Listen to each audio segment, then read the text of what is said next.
南摩第三世多杰羌佛说，是法则言4。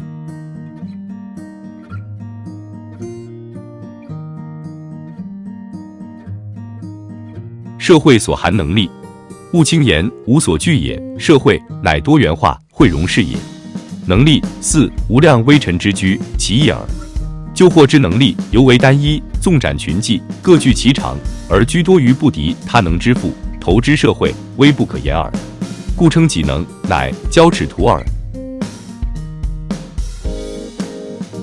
一谈到社会的能力，有很多人往往就说他在社会上很有能力。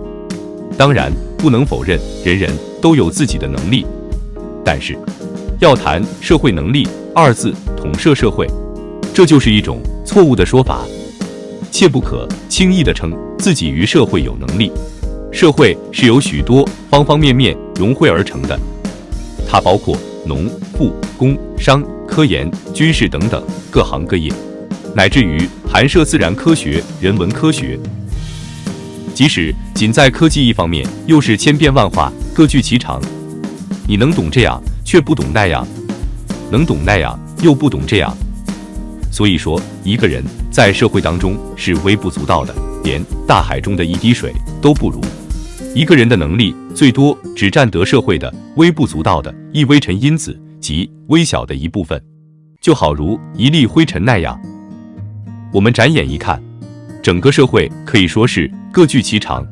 医生有医生的长处，军人有军人方面的长处，农业科学家有农业科研方面的长处，即使就艺术家的长处来说，又各有不同。音乐家会作曲，歌唱家会唱歌，绘画家会书画，等等。如果说个人的长处就是个人的能力，那么他单一的能力就不能概括于统摄社会的能力。我们若再仔细观察自己的能力，往往不敌其他众人的能力，其他很多人的能力都比我们的强。那么我们把自己微不足道的能力投之于社会，说老实话，实在是非常非常小的。因此，我们明白这个道理以后，还要自称自己有能力的话，那就只能像古人所说的，是一个交尺图。感谢您的收看，欢迎订阅、按赞、留言及分享我们的频道哦。